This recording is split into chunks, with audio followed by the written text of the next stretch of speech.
So thank you everyone for coming here today. I'm really grateful to have you here, and I'd love to present this to you. I'm nervous as always, but so thank you for being here. And I've been a professional member of the Tarot Guild since 1995. That's 30 years this year. And I'd like to thank the Tarot Guild, Pauline and the team for looking after all of us here today, and for Andre for her unending support of all my ventures. Congrats on your new venue as well for your monthly meetings. Very excited to be the first presenter here in your new space, and I wish you every success with all your future events as well. All right, so we're here to talk about the mythology of the hero's journey and the 22 major arcana.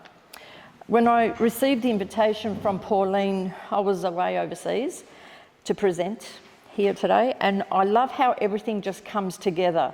Like the title came to me, like I didn't have time to really write or do anything because I'm, traveling, and it's a different time zone and all of that. But the idea, the concept, it sort of downloads like magic. Anyway, so here today, the short description, what we're going to talk about is that we will explore the timeless narrative of the hero's journey through the lens of the 22 major arcana. This presentation weaves together mythology, psychology, and symbolism to reveal how each arcana card mirrors a stage in the hero's transformation. From the fool's first step into the unknown to the world's completion of the spiritual cycle, discover how tarot serves us as a map of personal and universal evolution. But first, here is a picture of my little tarot in action shop in Moonee Ponds. Since 2005, you can see my little cat Zachary in the window there. Am I in the way of the slide for you guys? Yeah? All right. Since 2005, I've been totally focused on building my tarot business with running tarot, astrology, numerology workshops, both here and in Singapore. Also reaching Reiki and doing Reiki healings, as well as tarot readings at hens parties and all those corporate events. Melbourne Cup Day and Oaks Day, I was at a bar in Melbourne. Oh my God, it was loud, it was full on, but geez, it was a lot of fun too. Everyone was having a lot of fun. This career has given me so much joy, meeting wonderful people. Sometimes it just gets me out of the house as well. Like coming to a monthly meeting once a month. And I too had my share of being on the board of the Tarot Guild. And here I am with Rachel Pollock. I had the privilege of meeting her. I was on the board around 2008, and we were organising the first international tarot conference. It was so good. There was 3 rooms running with workshops all the time and stalls and all of that. It was wonderful. And I was privileged to meet Mary Kay Greer. We just heard someone talking about her here, and Rachel Pollock. And after the conference, the Tarot Guild organised a trip to Alice Springs. And there was 22 of us. How funny about that? And on the 8th of the 8th, 08, we walked around Uluru. All these auspicious numbers, was fantastic. And then Rachel ran a meditation while the sun was setting. It was truly an unforgettable experience.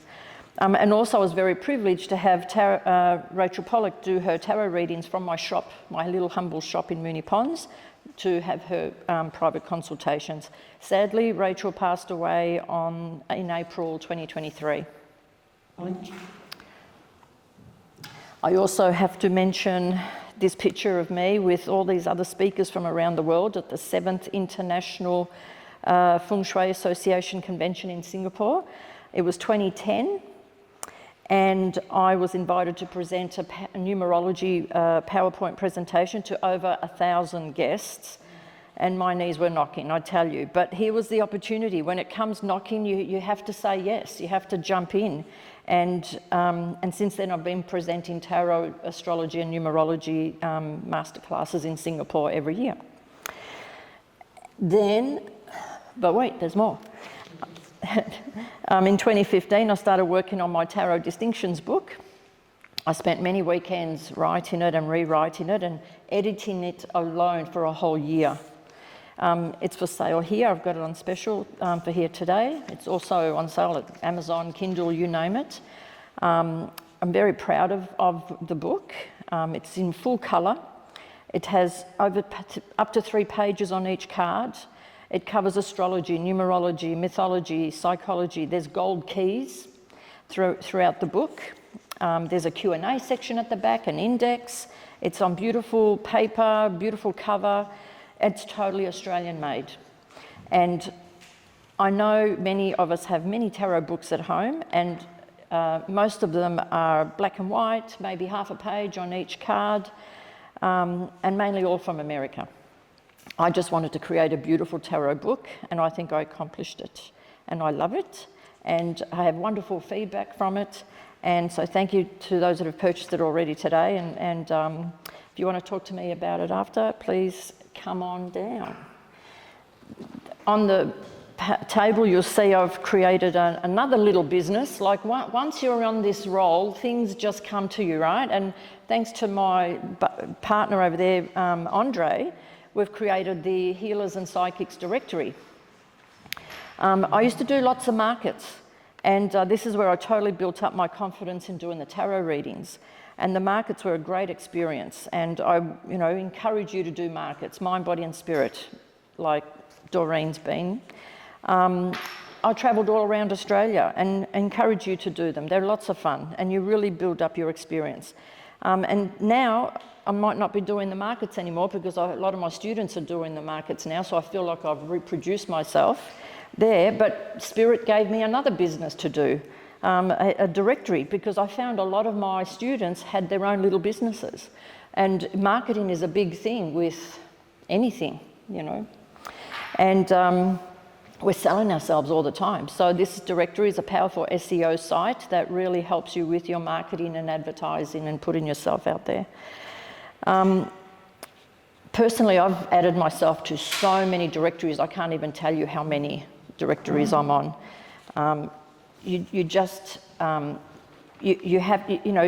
Many people will buy a website, for example. It costs $1,500 to have a website, and then the upkeep of that every year. For $98 a year, you can use your listing as a website.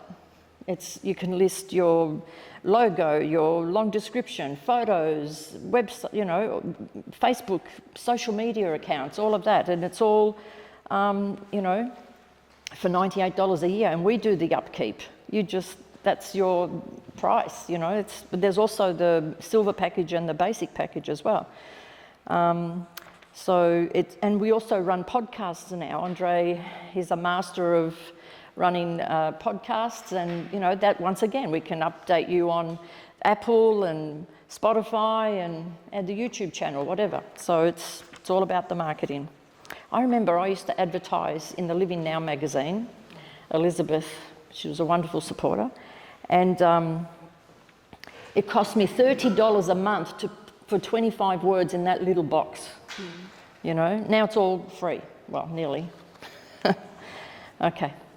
So I welcome you to check it out and get on board.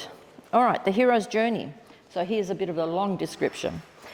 The hero's journey. What do ancient myths, modern storytelling, and tarot have in common? They all follow a universal pattern. The journey of transformation, challenge, and the awakening. This is the immersive presentation, the mythology of the hero's journey and the 22 major arcana. We will explore the deep symbolic connection between Joseph Campbell's iconic hero's journey and the 22 major arcana of the tarot. Each stage of the hero's journey, from the call to adventure to the return with the elixir, mirrors a step in the spiritual psychological path represented by the tarot's archetypal cards. The fool's leap into the unknown, the magician's discovery of power, the tower's shattering revelations, and the world's triumphant completion all reflect timeless human experiences that transcend culture, time, and belief systems.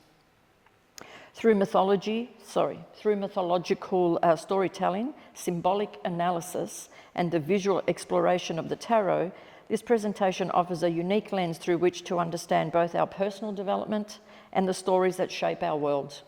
Whether you're a student of mythology, a tarot enthusiast, a creative writer, or someone on the journey of self-discovery, this talk invites you to see the hero's path and your own life with fresh eyes.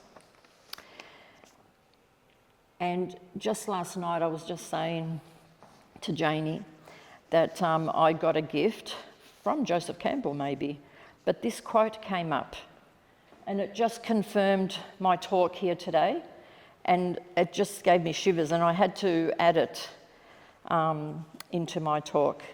And it's from Myth and Meaning, Conversations on Mythology and Life. And it says, all mythic images are rendered by what are called seers or prophets. So I see us as all seers and prophets. Today we call them artists and healers. I would say healers as well. The artist is one who's opened the eye of vision and sees past the phenomenal forms to the more ecological principles that animate them and then renders them to us. So, you know, tarot readers, we have a big job that we do. We see through these forms and open eyes for other people too. So I felt like, thank you, Joseph Campbell, you know, just sort of nailed the whole presentation for me today. All right, the 22 Major Arcana. So the hero's journey and the 22 Major Arcana of the tarot are two symbolic systems that map the human experience of transformation, growth, and self-discovery. While the hero's journey comes from mythological and narrative studies popularised by Joseph Campbell. Do we know who Joseph Campbell is? Yeah? The grandfather of mythology, so called. And the Major Arcana comes from esoteric mysticism, ancient tarot wisdom and tradition. However, both trace a journey through challenge, death and rebirth, ultimately leading to enlightenment. The 22 Major Arcana represents the hero's journey, a personal transformation and spiritual growth, mapping the path from an uncertain beginning to a state of fulfillment and integration. The Fool's journey starts with the Fool and ends with the World, with each card symbolising a stage of life's lessons, challenges and wisdom, guiding the individual through their entire process of self-discovery and awakening. Now, at this stage, I want to mention that I love mythology. I reckon it should be taught in schools because there is so much of us humans that can learn from these myth stories that can assist us in today's living, just like the tarot can. I started my journey wanting to learn astrology because of all these stories about these gods and goddesses. Venus, the goddess of love and beauty, Mars, the warrior god, and Mercury, the god of communication, also known as the trickster, just to name a few. There is Greek mythology, Roman, Egyptian mythology, as well as Celtic and the Norse or Vikings that go back 3,000 years. And then we have our own Aboriginal stories here in Australia that go back 60,000 years, but that's a whole other subject. Now, apparently these gods and goddesses lived forever as they were immortal, and it was as if they were bored and they hated humans. And if you read these stories, they did horrible and cruel things to humans. Turn them into lime trees and, you know, hang them upside down on a rock and have their liver eaten out, you know, just horrible things. And I love books, and there's many myth books available to us. There's The Power of the Myth, one of Joseph Campbell's classics. The Iliad, of course, ancient Greek poet Homer. This is a must-have book for every bookshelf. One of my latest favourites is Stephen Fry's book called Mythos. As you read it, you can actually hear his humour coming through. So there's many other books. And then there's the movies. The latest movie I saw was called The Return. It was a beautiful adaptation and portrayal of the story of Ulysses after he returns from war in Troy.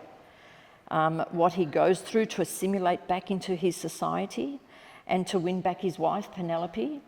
Ralph Fiennes plays Ulysses, absolutely stunning performance. Another classic, the Gods of Egypt. Have you seen that one on TV? Gods of Egypt. Gerald Butler, love any movie he's in.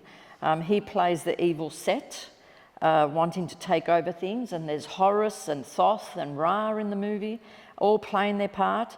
You see the gods in the movie standing maybe 10 feet tall and compared to humans, and when they bleed in gold. Their blood is gold. Like you have this, and then you have this classic human facing his own hero's journey, and facing the power and of these gods, having to battle these gods. And then there's the fabulous Clash of the Titans. Have you seen that one? And the follow-up Wrath of the Titans. So there's in 2010 they did remakes of the old classics, which I love the old classics, but these two are fantastic. And Sam Worthington plays Perseus, and you see him flying around on Pegasus, and and Liam Neeson plays Zeus. It's just he's the father of Perseus. But he just wonderful movies. And in the sequel, The Wrath of the Titans, with Sam Worthington again, and Liam Neeson as Zeus, Ralph Fiennes plays Hades. And so many other actors. I won't spoil them for you. But as you read the books and watch the movies, you get to know these characters, and you not only see the characters come to life, but the books and the movies seem to fill in those missing pieces for each other, as if they feed off each other. But in this movie, Wrath of the Titans, basically humanity had turned away from the gods, from Zeus and the rest. And they would throw stones and smash the statues, and therefore Hades, the god of the underworld, was becoming more powerful. And chaos started to reign.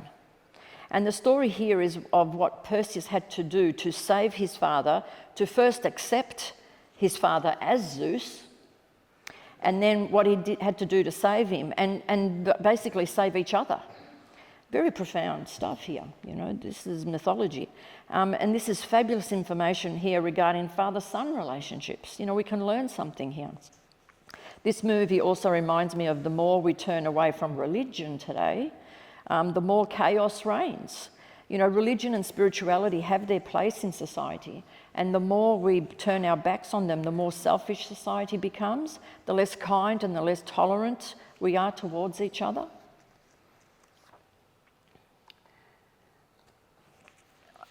I remember when I was in Pompeii 2013, walking around the homes and seeing their layouts. In the middle of each home, you would see an opening for the rain to fall through into a well.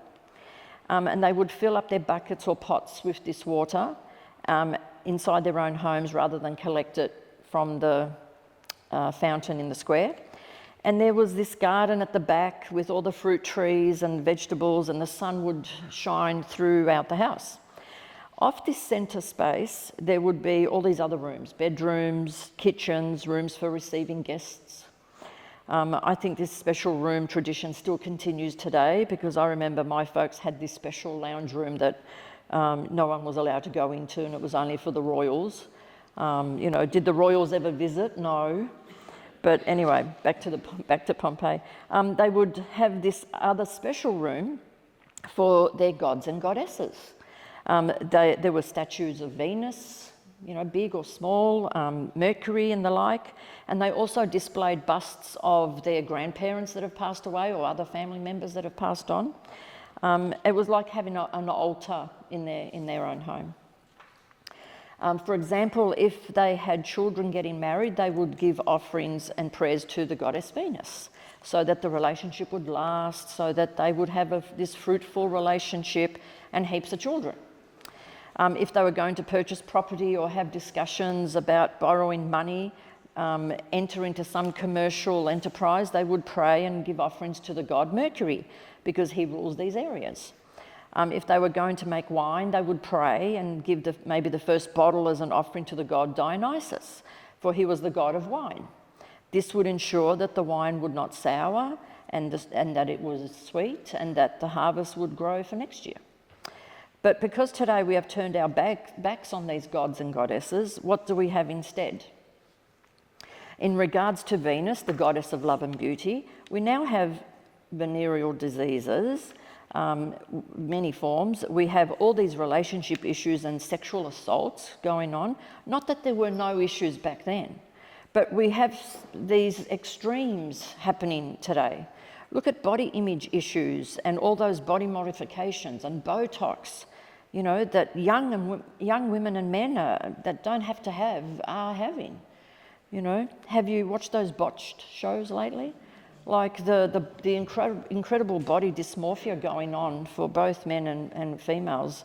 And then we have this anorexia and obesity on the other hand. You know, it's, we want bigger boobs, big butt lifts and implants, you know, lip fillers. Even there's guys getting implants for muscles rather than going to the gym, you know. They're spending thousands of dollars on themselves. It's crazy. When I was young, I remember tying material in my hair to make my hair curly before I went to a wedding. Today they have people coming over, makeup artists and, you know, hairstylists coming into the home. Like, it's crazy. Back to the gods. So in regards to Mercury, the god of intellect, communications and magic, we seem to have more trickster aspects coming through today. Not to say there was not happening back then, but just look at what banks are doing today, for example. Before, you would borrow money from the bank and then pay them back. Today, banks are investing in I don't know what, and it's also complicated. Meanwhile, the interest keeps going up and you're signed up to these contracts that seem to keep you locked in. When the banks crashed in the 1990s, I remember people in the US would just leave their homes. They, you know, because it was far cheaper to do that rather than to pay back the bank. We have scammers today via emails and mobiles, and then cryptocurrency and blockchains. So confusing. There is catfishing, identity theft. Then there is gambling issues and casinos, pokie machines. I remember when there were no casinos here in Melbourne, in Victoria. In regards to the god Dionysus, instead of having respect for the grape, the wine, and celebrating the harvest, today we have binge drinking and alcoholism. Alcoholism kills globally. Over 3 million people die each year due to alcohol, with the world, according to the World Health Organization, citing figures of around 3 million deaths in 2024.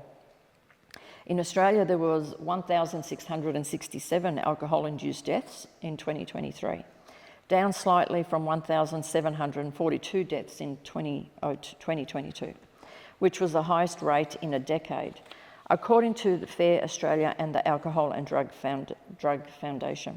These deaths result from a range of acute chronic conditions, including alcohol poisoning and liver cirrhosis. You hear or read in the paper one person dies from drugs and everyone is up in arms, yet over 1,500 people die per year in Australia, and we seem to turn the other way. We're not enraged by it. Although here in Australia I notice more people not drinking as much, I think it is going down, and not smoking either, but we have vaping going on. In Europe, people still smoke in restaurants, absolutely everywhere. Cigarette butts litter the streets. I remember in my tarot classes, I'd have to have this 10-minute break halfway through because everyone was smokers. Today, no smokers. The class goes for the whole 2 hours. Maybe it's my age or the circles I run with today. I still like to have a drink, but I would have 2 glasses at the max. You know, a G&T is enough compared to maybe guzzling a whole bottle like I used to. Okay, so you see what I mean about turning our backs on the gods and goddesses and religion. Do you see why I reckon mythology should be taught in schools? The stories are so great that they are mythologized. They are grand stories repeating throughout our history over and over again, trying to wake us up to something. We need to honour the gods and goddesses. There is a place for religion, maybe in a different way today. Things change, I get it. We are missing that human connection, those weekly gatherings, belonging to a community. How many reports of people feeling lonely are out there today? Maybe social media is also playing a big part here, which is another can of worms that we won't get into today. but we need to come back to spirit somehow. A new religion, maybe the Course in Miracles is the way. Meditation, yoga, Pilates. Many people I see are opening up more to these modalities. For me, tarot is my religion. There is a pathway here that if we follow it, we will reach the world card. We will have success in our world. There's a story here. And we have that respect for each other and that compassion, which also includes compassion for ourselves. All right. Regarding the hero's journey, there is a wonderful documentary on YouTube called Finding Joe. Please watch this documentary. It starts with the golden Buddha overlooking the sea. The Joe that they are referring to is Joseph Campbell, and they honour him throughout the documentary. For Joseph Campbell is known as the grandfather of mythology. I already referred to some of his books here today. He was a lecturer at many universities. I wish I was in one of those rooms hearing him talk back then. His topics relate to mythology, psychology, and religion, including a concept of monomyth, or the one great myth of mankind, which he says every culture tells the same story. Whether it's that Adam and Eve story or the Virgin Mary story, there is a deep meaning in all these stories for us to wake up to here today. You can also watch Joseph Campbell's wonderful Power of the Myth. Has anyone seen the Power of the Myth? Interviews with Bill Moyers, absolutely fantastic, yeah. There's like 5-part series. I recommend you watch that too. I remember in one of his books, he says how we are all in our own hero's journey. No matter what uniform we wear, whether it's the Star Wars Luke Skywalker uniform, or the Robin Hood and his Merry Men uniform, or the Harry Potter's uniform. In the Finding Joe documentary, there are beautiful people like Robin Sharma, Deepak Chopra and Mick Fleetwood, and others, all sharing their experiences about their own hero's journey and what it means to them. And when you finish one cycle, guess what? You go through the next level. It's not just one journey, it's like many. Just like with the tarot, you start and finish with the world, and guess what? You start again with the Fool and you go through to the world again. Now, Joseph Campbell is also known for famously saying, "Follow your bliss." In this documentary, they flush out what this means as well. And for me, it's like the answer to get you through the quagmire. You know, whatever drama or issue you're working on, the best course through it is to follow your bliss. It is your clue to follow through your path. If we look at what the hero's journey tells us, when we're all born, we're all living in this unconscious world until we are challenged. And then we realise we have a fight on our hands. We have to fight the dragons, whether in here or out there. We have to fight to take back our throne. In this documentary, Finding Joe, you will see the kids dressed up as knights of the round table and they're all fighting dragons. It's so really well done. And if you look at the olden days, when a prince was born, they would actually hide him because others would want to kill him. Family members or others want to take the throne. It really, literally was the Game of Thrones storytelling. And it's still going on today. Look at what's what's happening with Prince William and Harry. Right? Still this battle. When you realised you were a prince or princess, this is the moment when you became conscious. And straight away you had a fight on your hands and you had to fight for your rights, for your throne. You knew your throne is your right and you had to make a stand for it. After watching Finding Joe documentary, I happened to watch the movie King Arthur, Legend of the Sword. Yes, I told you I love my movies. And this is a Guy Ritchie movie, one of my favourite directors. Love his style. He also did the Sherlock Holmes ones. Have you seen those ones? Mm-hmm. Same sort of style and just fantastic. And there's a fabulous cast in this King Arthur, Legend of the Sword as well. It starts off with his father, King Uther Pendragon, with his brother, Vortigern, and they're fighting over the sword Excalibur. Sounds like Voldemort, hey? Another hero's journey, but in another costume.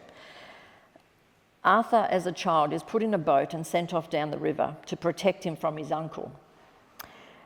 This also reminds me of another story of Moses. He too was sent down in a basket of reeds.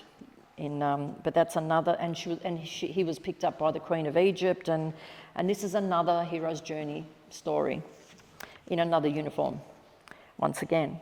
So Arthur was picked up, let's say, by the ladies of the night, and he grew up on the streets. He learned how to street fight. In this stage, he was still in his unconscious world and learning all the ropes. The uncle knew his nephew was still out there. This is when Vortigern planned to set up the competition. Who can pull the sword out from the stone? All of Arthur's mates wanted to go, but Arthur didn't care to, but he agreed to go with them, and guess what happened next?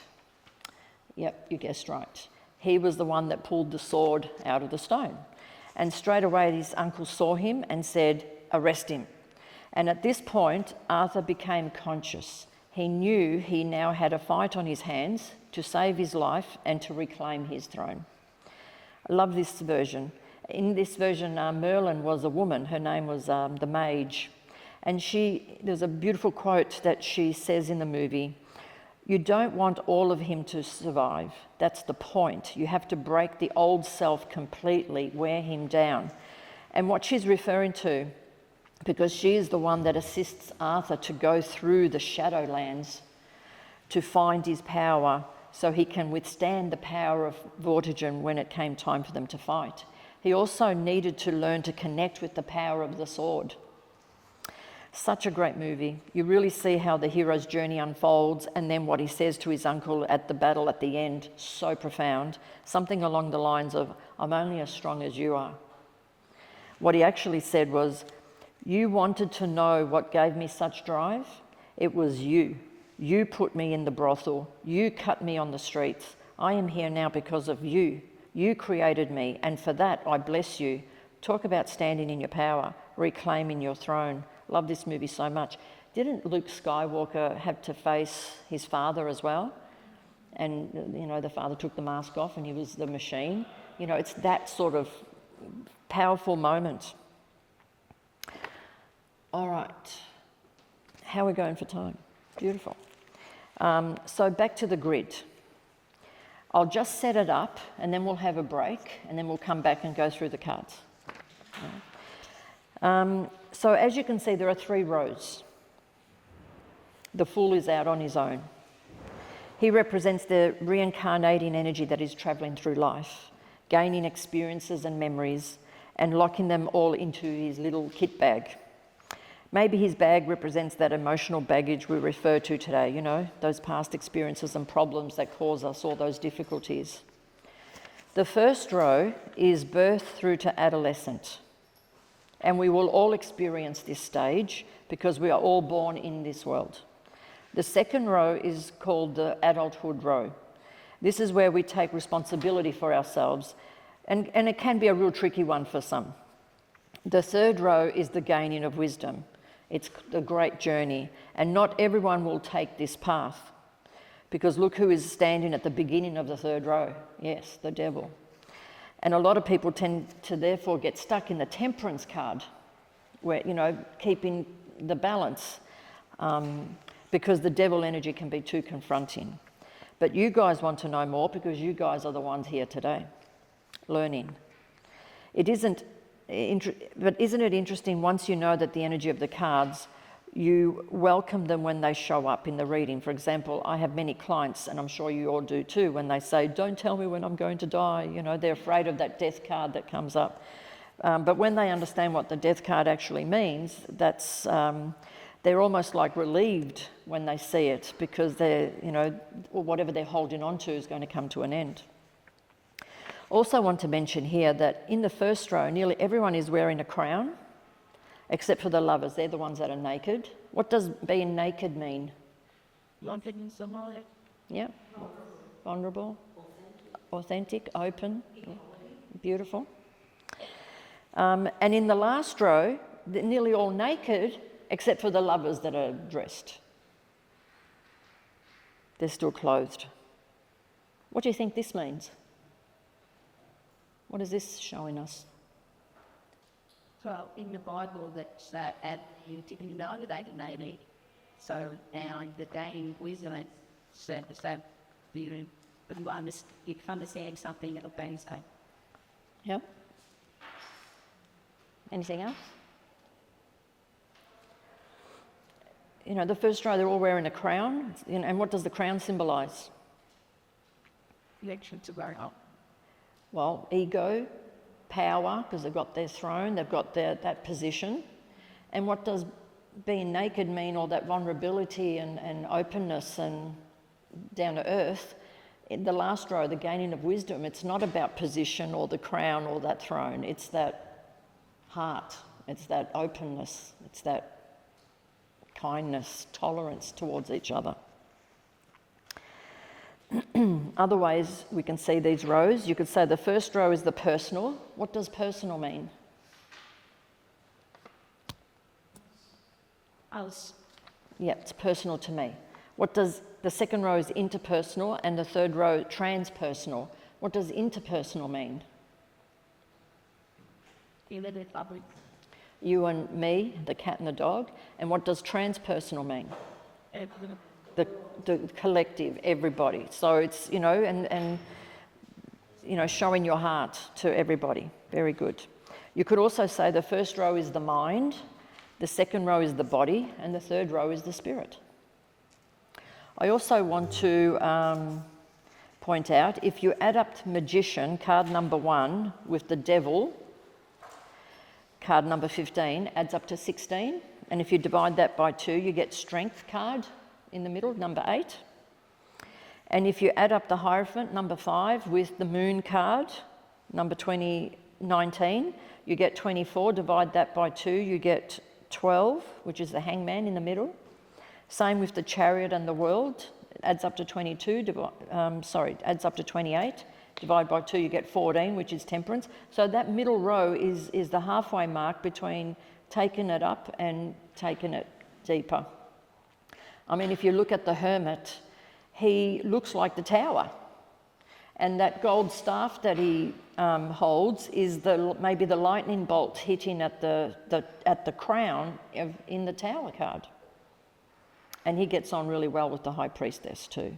All that soft blue and grey wisdom. If you add up the magician with the world, you get 22. Divide by 2, you get justice. And the same with the chariot with the devil, adds up to 22. Divide by 2, you get justice, number 11. So justice is that taking responsibility for yourself. That's that adulthood point. That's the when we stop blaming mum and dad and everybody else. We take responsibility for ourselves. That halfway point. Another couple of notes. Is that it? Yeah. We need to... Oh, yeah. All right, so what does the word arcana mean? Hidden, secret, profound knowledge. Very good.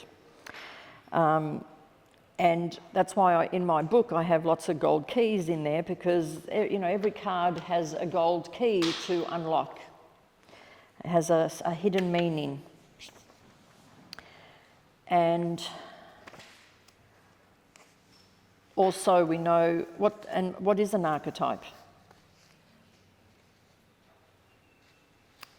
A type of person, yeah? It's a weird eternal energy that they're attached to. Very good. It's not us, it's something greater than us. Well, we're part of the camp. Yeah. It's the word arche is an old world word for old, like archaic or archaeology. And then type is the model, the blueprint, a standard of some sort. So the Empress, for example, is also known as mother, and we all have a basic understanding of what mother is and does, although there are different variations of mothers. You know, there's a sporty mother, and there's a mother that bakes a lot of cookies and hugs, and, you know, everyone calls her auntie. Yeah, so there's this basic pattern, a model of some sort. All right, so before I enter the cards, I reckon we'll stop here for a cup of time. So let's start with the Fool. So the start of the journey represents the ordinary life and the unawareness of the adventure to come. Totally innocent. So the Fool is the most iconic and profound cards in the tarot, both the beginning and the end of the journey. It's numbered 0, the number of the infinite potential, existing outside the sequence of the Major Arcana. The Fool represents the soul's journey into experience. Before judgment, criticism, or fear clouded perception, it's the spark of life saying yes to all possibilities.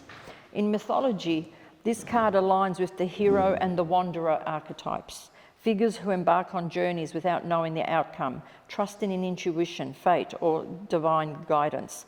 Some characters are the trickster, like Hermes, Loki, Coyote energy, the innocent hero, Icarus and Puer, the wanderer, Seeker, Odysseus, Theseus in his early stages. The Fool is the archetypal hero at the beginning of the journey, like a mythic wanderer leaving home, trusting the universe and unaware of challenges ahead.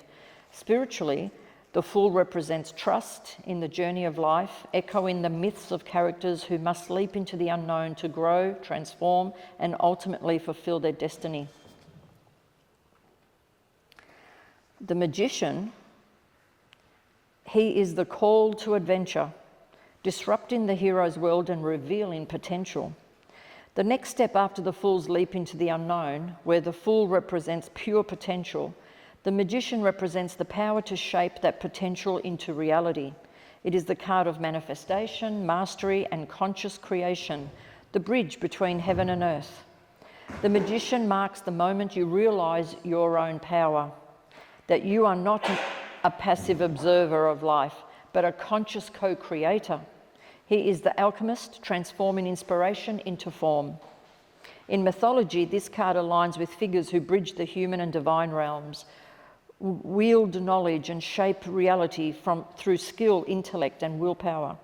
Some characters are Hermes, Mercury, Greek and Roman mythologies. We have Thoth, Egyptian mythology. Hermes Trismegistus, I always have trouble saying that word, Greek, Egyptian. Trismegistus means 3 times a magician. Yeah. We have Merlin from the Celtic, Gandalf from Lord of the Rings, and Dumbledore from Harry Potter, and Prometheus from Greek. The Magician is the mythic archetype of mastery and transformation. Like Hermes, Thoth, or Merlin, the Magician demonstrates how knowledge, skill, and willpower can shape reality, serving as a bridge between divine inspiration and earthly action. Spiritually, the Magician represents alignment of intention, knowledge, and action, much like mythic figures who shape destiny through wisdom and skill. The High Priestess, the first mentor figure for the Fool, offering intuition and hidden knowledge. She is the embodiment of mystery, intuition, and inner knowing. If the Magician represents the conscious creation through will and action, the High Priestess is the power of stillness, intuition, and divine receptivity, the hidden feminine force that knows without needing to act. The High Priestess invites you into the inner temple to listen rather than speak, to feel rather than think. She is the keeper of the mysteries, the gate between worlds, and she teaches that not everything is meant to be known intellectually. In mythology, she connects to the goddesses of the moon, mystery, and the secret knowledge. We have Isis, Egyptian, Persephone, Greek, Selene, Artemis, Hecate, Greek, Diana, Roman, and the Vestal Virgins, the Roman goddess Vesta. The High Priestess is the guardian of the hidden knowledge and the archetype of mystics.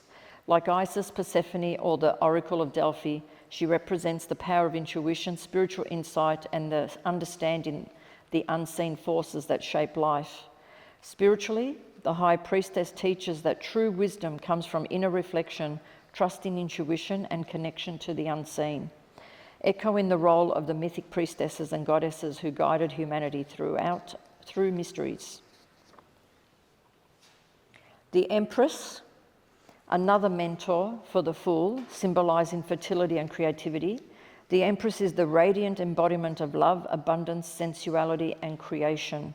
After the High Priestess teaches the Fool inner stillness and intuition, the Empress brings that inner knowing into the physical world. She is creation made visible, the divine feminine expressed through nature, body, and beauty. The Empress is the mother archetype, the nurturer, lover, and creator.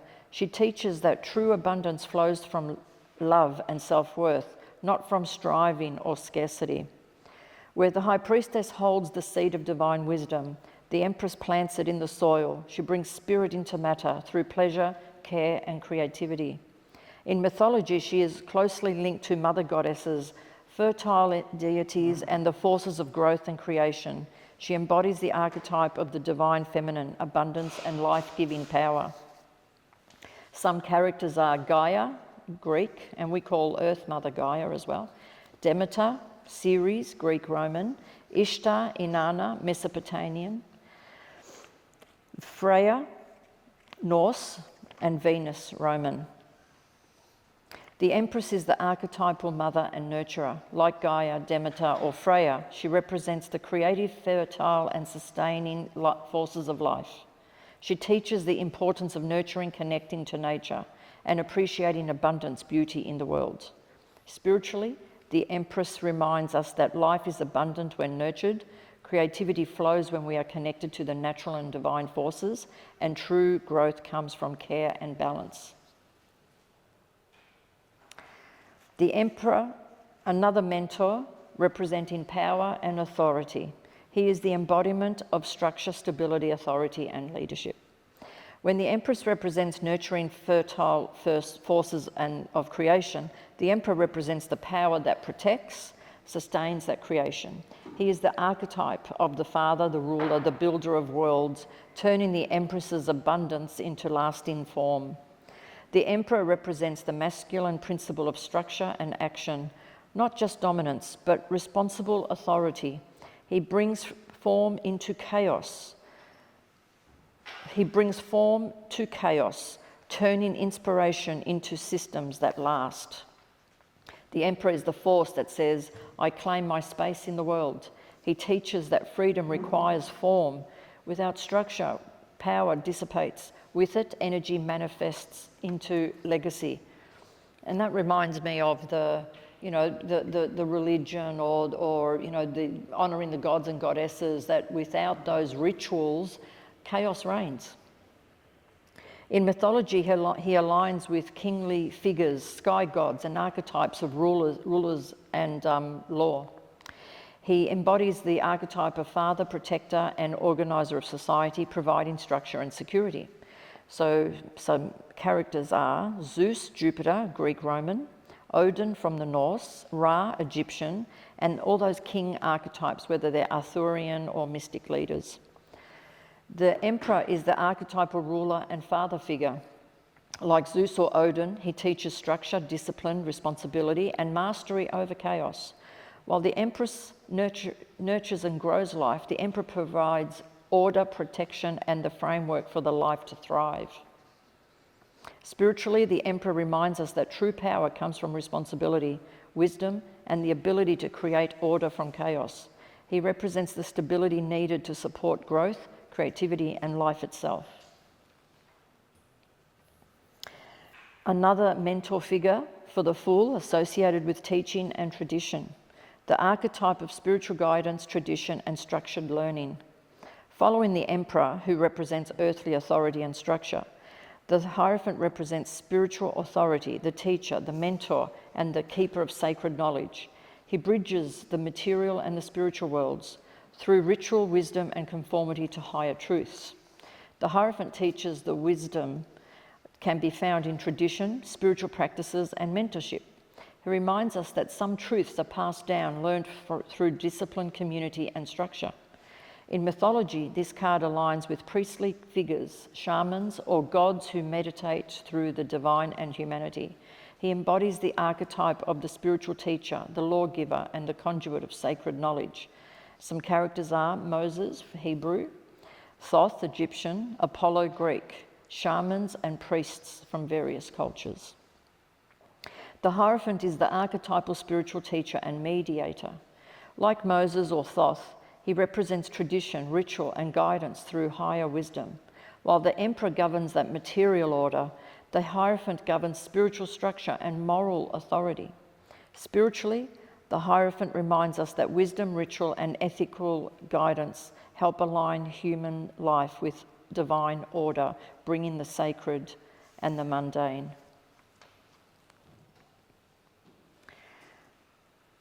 After the Hierophant, who teaches structure, tradition, where am I? Yeah, the Lovers brings the journey. So the final mentor for the Fool, leading to choice and commitment, the archetype of union, choice and harmony is the Lovers. So after the Hierophant, who teaches structure, tradition and spiritual guidance, the Lovers brings the journey into the realm of personal relationships, moral choices and conscious alignment.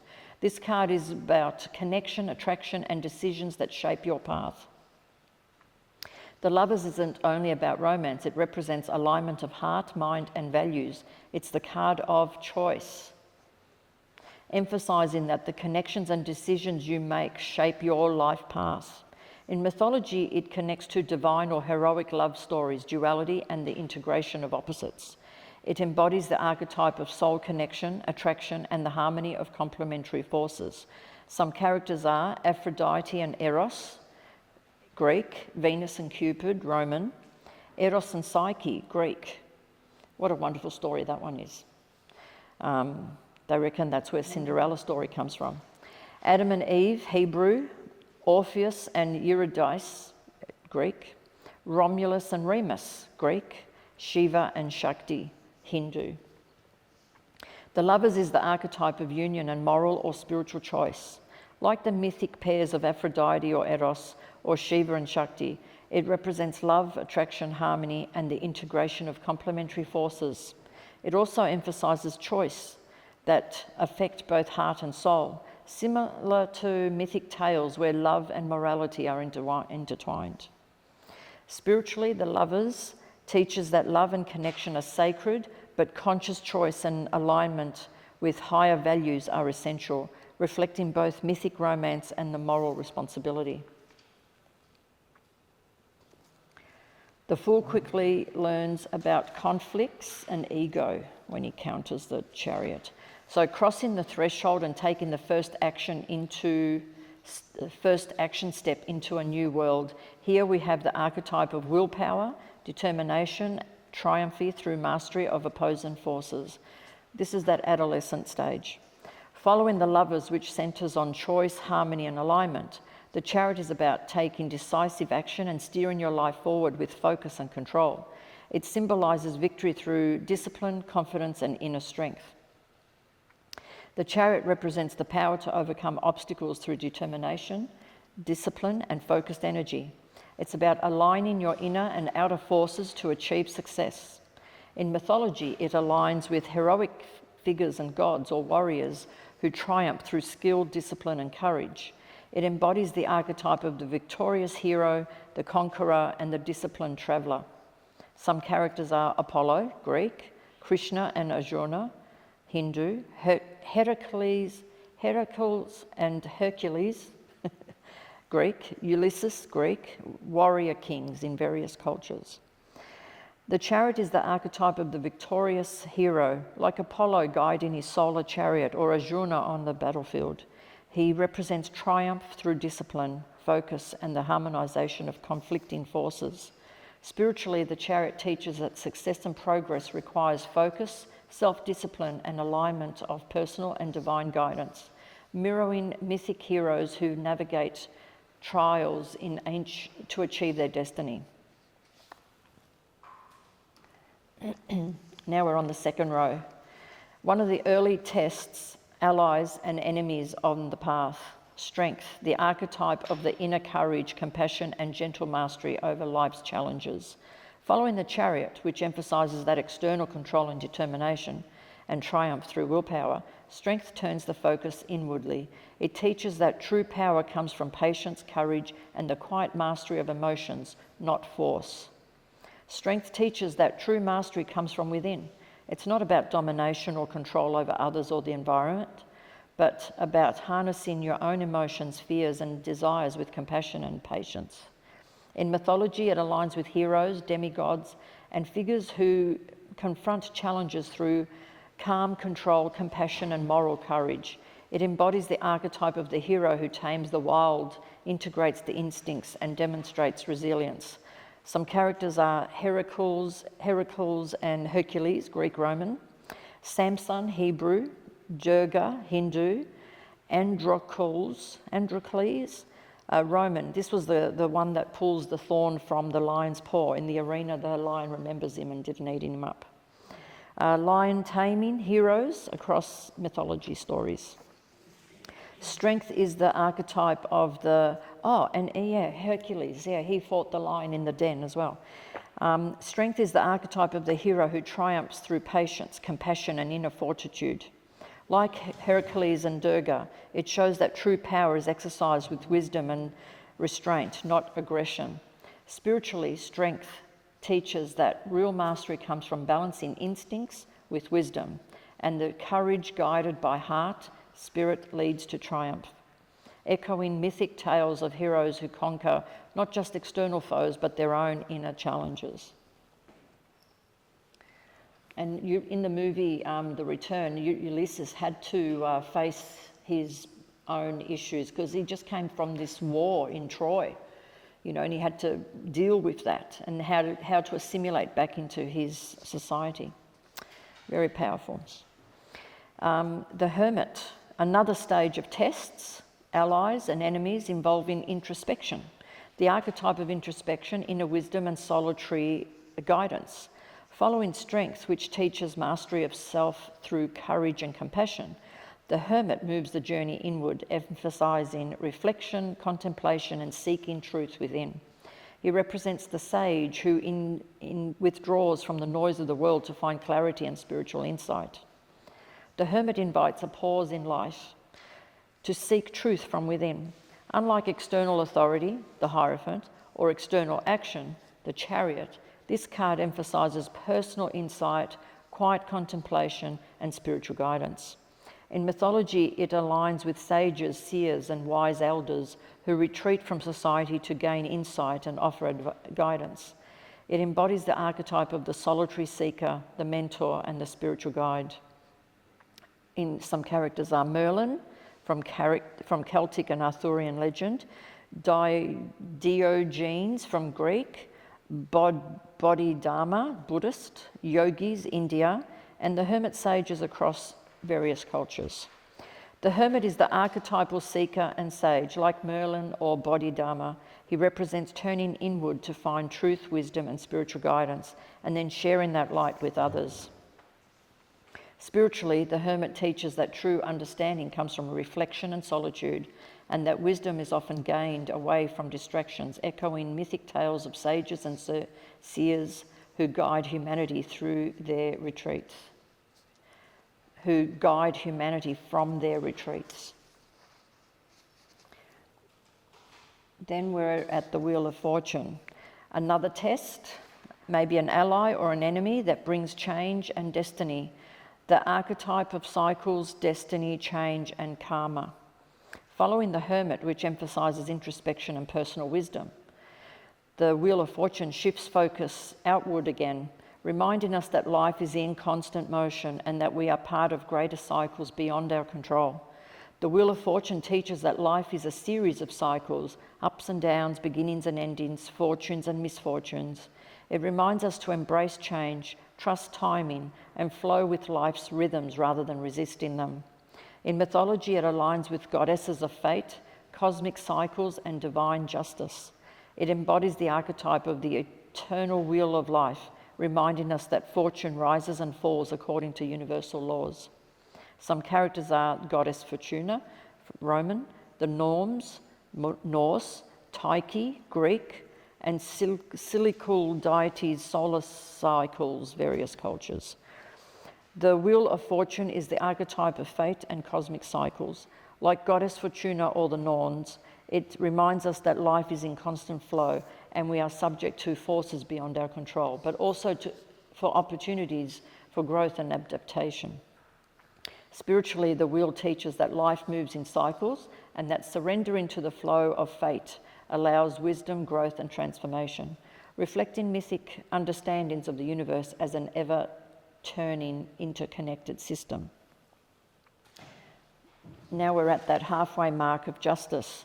Justice represents the balance, truth and responsibility encountered during the journey, the archetype of truth, fairness, balance and accountability.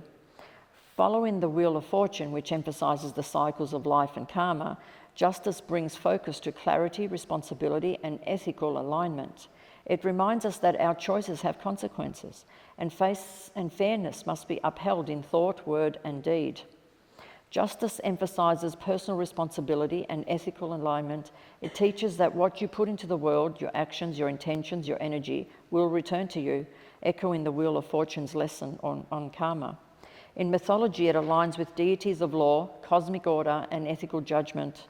It embodies the archetype of the arbiter, the enforcer of divine and earthly order, ensuring equilibrium in human and cosmic affairs. And some characters are Goddess Ma'at, Egyptian, themes, Greek, Dike, Greek, Anubis, Egyptian, in his judgment role, and there's also the goddess Bast. She connects with justice as well. Justice is the archetypal of ethical authority and cosmic balance. Like Goddess Ma'at or themes, she teaches that actions have consequences, fairness is essential and truth must prevail. While the Wheel of Fortune represents fate, justice represents moral order within that fate. Spiritually, justice reminds us that aligning actions with truth and ethical principles restore harmony, reflecting mythological traditions where cosmic order and morality are sacred, must be maintained. The Hangman. So the approach of the innermost cave requiring surrender and a deeper confrontation with fears. I think the Hangman is the hardest card in the tarot. The archetype of surrender, new perspective and letting go. Following justice, which focuses on balance, fairness and consequence, the Hangman shifts the journey inward, emphasising release, patience and seeing life from a different angle. It's a card where pausing the action to gain insight rather than forcing the outcomes. The Hangman teaches that sometimes progress requires surrender. Instead of pushing forward, pausing allows new insights and spiritual growth. In mythology, it aligns with figures who endure trials, undergo transformative suspension, or gain wisdom through self-sacrifice. It embodies the archetype of the visionary, the martyr, or enlightened seeker. Characters are Odin, Norse, Prometheus, Greek, Christ, Christian martyrs, and the shamanic vision quests, various cultures. The Hangman is the archetype of the enlightened sacrifice and altered perception. Like Odin or Prometheus, it represents the wisdom gained through letting go, surrendering control, and embracing a higher perspective. Spiritually, the Hangman teaches that true understanding often comes from letting go, embracing discomfort, and seeing the world from that different angle, reflecting mythic traditions where sacrifice leads to enlightenment. The ordeal and the inner cards are necessary for transformation. The archetype, death, is the archetype of transformation, endings, and rebirth. Following the Hangman, which emphasises surrender and perspective, inner perspective, death represents the natural conclusion of cycles and the clearing away of the old to make space for something new. It's rarely about literal death. Instead, it symbolises profound personal transformation. Death reminds us that every ending clears the way for growth. Holding on to the past prevents transformation, but embracing endings allows renewal and evolution. In mythology, it aligns with deities and archetypes associated with death, the underworld, the transformative cycles, emphasising that endings are necessary for renewal. It embodies the archetype of the transformative force that clears the old to make way for the new. Some characters are Hades, Pluto, Greek-Roman, Anubis, Egyptian, Persephone, Greek, Hecate, Greek, the Morrigan, Celtic. Death is the archetype of the transformative endings, like Hades or Persephone. It represents the necessary destruction of old patterns, attachments, or phases of life to allow for renewal and growth. Spiritually, death teaches that embracing endings and transitions allows for personal growth, spiritual renewal, and the birth of something new, reflecting mythic understandings of death as a gateway to transformation rather than literal destruction. Then we have temperance, the reward for the transformed hero, a moment of balance and harmony, the archetype of balance, moderation, harmony, and integration. Following death, which brings that endings and transformation, temperance teaches how to integrate change gracefully. It's about blending opposites, finding equilibrium, and creating flow in life after the upheaval. Temperance teaches the art of blending opposites, balancing action and patience, logic with intuition, giving with receiving. It is the calm after the transformation, death, and the mastery of flow without forcing outcomes, the hangman. In mythology, temperance aligns with deities and archetypes who embodies equilibrium, alchemy, and the reconciliation of opposites. It embodies the archetype of the mediator, healer, and harmonizer of forces. Some characters are Iris in Greek mythology, Hygienia, Asclepius, the Greek healer, Asclepius, I always have trouble saying his name, Shiva and Shakti, Hindu, alchemical archetypes, hermetic traditions, and alchemists. Temperance is the archetype of harmony and integration. The goddess Iris, connecting realms of Shiva and Shakti, balancing energies. It teaches patience, moderation, and the careful blending of forces to achieve equilibrium. Spiritually, temperance reminds us that the true growth and wisdom comes from integrating opposites, exercising moderation, and maintaining harmony within ourselves and the world, reflecting mythic traditions where balance sustains life and divine order. Now we go on to the third row and we encounter the devil, the road back home, presenting temptations and inner shadows, the archetype of temptation, attachment, and confronting the shadow self. Following temperance, which teaches balance and integration, the devil challenges us to face our own limitations, desires, and patterns of bondage. It highlights where we may be giving our power away or succumbing to unhealthy attachments.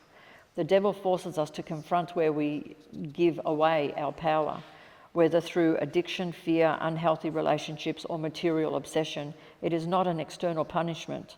It reflects self-imposed limitations. In mythology, it aligns with tricksters, underworld deities, and figures who embody desire, vice, and human limitations.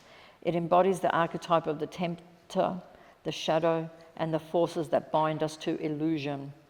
Some characters like Pan, god Pan, Greek, Loki, Norse, how cheeky is Loki?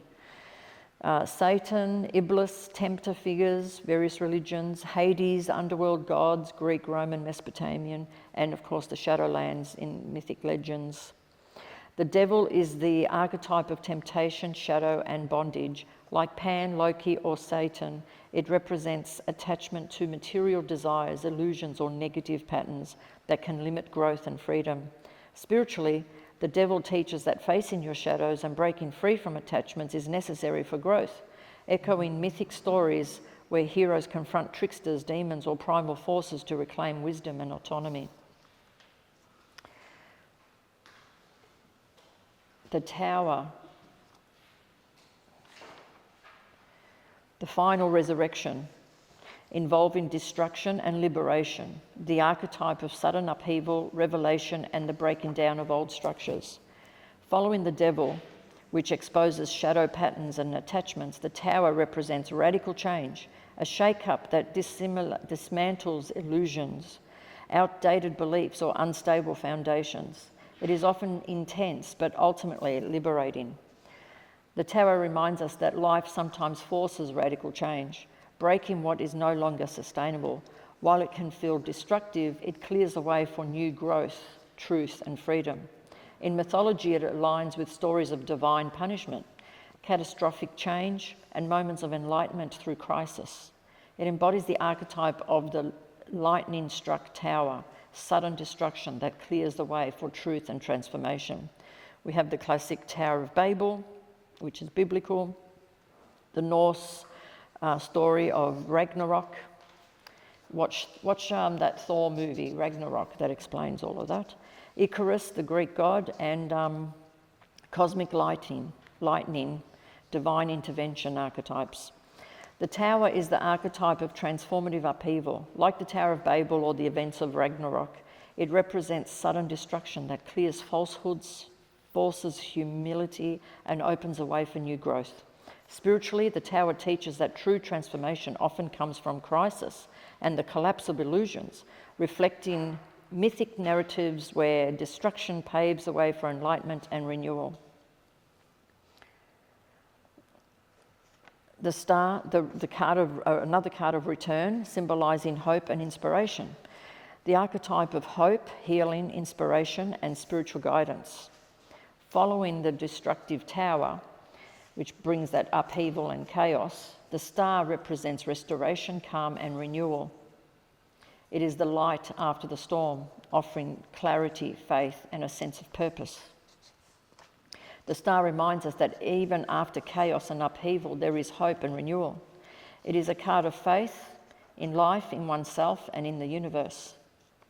In mythology, it aligns with celestial deities, star goddesses, and the symbols of the divine hope. It embodies the archetype of the guiding light, the inspiration after the turmoil, and the promise of renewal. Some characters are Astrea, Greek, Nut, Egyptian, Venus, Ishtar, Greek Mesopotamian, Orion, celestial hunters, and the 9 muses. You ever watch the movie Xanadu? We had the 9 muses. The star is the archetype of hope and divine inspiration. Like Astrea or Nut, it represents the healing, renewal, and guidance after trials, offering a vision of future aligned with higher ideals. Spiritually, the star teaches that even after turmoil, there is guidance, healing, and a higher purpose, reflecting mythic traditions where stars and celestial forces providing hope and direction to humanity. Another card of the return, associated with illusion and the subconscious, the archetype of the intuition, illusion, subconscious, and the unknown. Following the star, which represents hope, clarity, and healing, the moon shifts the focus to uncertainty, mystery, and the hidden aspects of life. It reminds us that not everything is as it seems, and we must trust our intuition to navigate unseen currents. The moon teaches that not all is clear on the surface. It asks you to trust your inner guidance, face your fears, and explore hidden emotions. What appears real may be an illusion. Discernment and intuition are essential. In mythology, it aligns with the lunar deities, goddesses of the night, and figures associated with cycles, mysteries, and the unconscious mind. It embodies the archetype of the dreamer, the mystic, and the guide through uncertainty. So we have Artemis or Diana, Greek Roman moon goddesses, Selene, which is Greek, Hecate, and Tsukuyomi, Japanese goddess. The moon is the archetype of intuition, mystery, and the subconscious. Like Artemis, Selene, or Hecate, it represents the guidance we receive from dreams, intuition, and the unseen, as well as the necessity of navigating illusions and uncertainty. Spiritually, the moon teaches that not everything is as it seems, and truth often lies hidden beneath the surface, reflecting mythic traditions where lunar deities guide mortals through the cycles of darkness and revelation, just like the mage guided Arthur through the Shadowlands.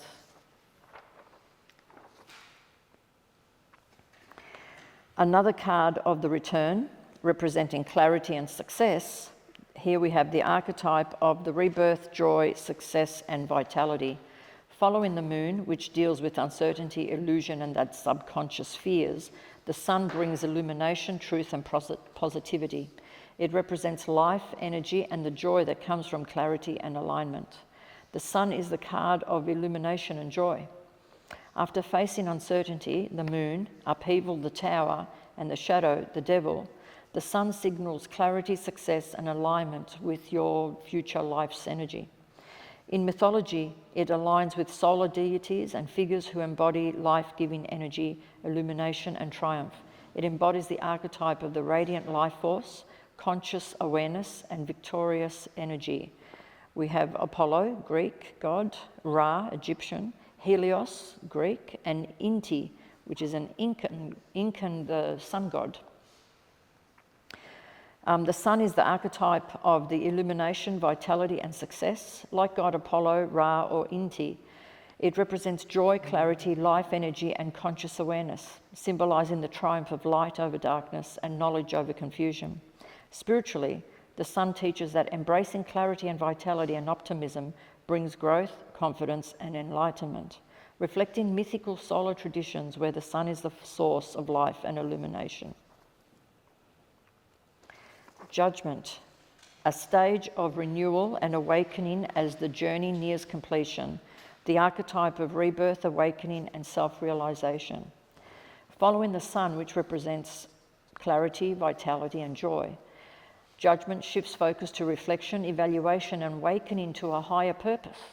It is the card of personal accountability, transformation and a spiritual calling. Judgment calls for the honest self-reflection, accountability and the embrace of transformation. It asks you to evaluate your past actions, release what no longer serves you and respond to the higher calling. In mythology, it aligns with deities and archetypes of the afterlife, resurrection and divine reckoning, emphasising that transformation through awareness and higher judgment. It embodies the archetype of the herald of renewal and spiritual awakening. Some characters are Anubis, Egyptian god, Osiris, Egyptian, Archangel Gabriel, Abrahamic traditions, Odin from the Norse, and master number energy in numerology. Right. Judgment is the archetype of rebirth, accountability and spiritual awakening. Like Anubis or Osiris, guiding souls, it represents evaluation of past actions, acknowledgement of consequences, and the opportunity for renewal and transformation. Spiritually, judgment teaches that conscious reflection, acceptance of past actions, and awakening to higher purpose allow transformation and liberation, reflecting mythic traditions where judgment leads to renewal rather than finality. Right. The world. The culmination of the journey, signifying fulfillment and completion. The archetype of completion, fulfillment and wholeness. Individuation is what Carl Jung claims we are all seeking.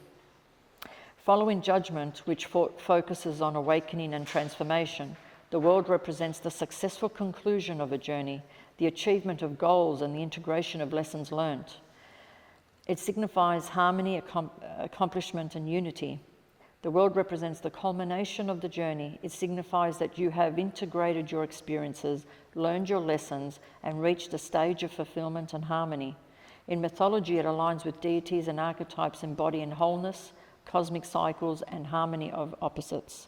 It embodies the archetype of the cosmic dancer, the enlightened being, and the completion of transformative journeys. We have Hera and Journey, Juno, Greek-Roman, Cronus and Saturn, Greek-Roman, Shiva, Nataraja, Hindu, and Gaia, Prithvi, Greek and Hindu.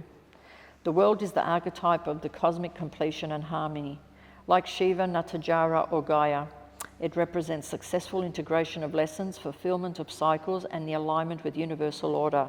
Spiritually, the world teaches that true mastery comes from integrating experiences, honouring cycles, and recognising the interconnectedness of life, reflecting mythical traditions where cosmic unity and balance signify the culmination of spiritual and earthly journeys. In conclusion, well, what connections have we made here today with mythology and the hero's journey? The 22 major arcana of the tarot are deeply connected to mythology, archetypes, and the universal human experiences.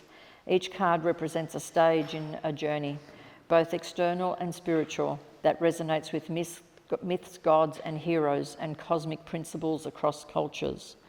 The major arcana can be seen as a mythical hero's journey. There's the beginnings and the potential stage, which is the fool, the magician, and the high priestess. We've got growth and mastery stages, which is empress through to the strength. We have the challenges and choices and transformation stages. This is the death, the hangman, death and the devil. We have the spiritual enlightenment, the healing and the balancing, temperance star, the moon and sun, and then the awakening, the fulfillment and the cosmic unity, judgment and the world. Each card reflects universal archetypes and moral lessons and mythological motifs like the Major Arcana, a story of human experience from innocence to enlightenment. I also have to say here that tarot is only a helpful tool and complementary practice if it is not a substitute for professional medical advice or treatment, and to please call Lifeline for assistance if you need to. Any questions? No? Good. I just want to thank everyone for being here today. Andre for filming, and mind you, Andre is also the founder of the Small Victorian VSBN, Victorian Small Business Network. If you run a small business, join them. Follow them on Facebook. I think she's got, 17,000 people on there. Thank you to the Tarot Guild, to all of you that have ventured out here today. You could have been at home on your couch, but you came out to meet and share with others. If you enjoyed our hero's journey today through the guise of mythology, please subscribe to my monthly newsletter, Revelations, through my website. Subscribe to the Psychic and Healers Directory, and please keep reading books and watching movies. Thank you very much. Thank you.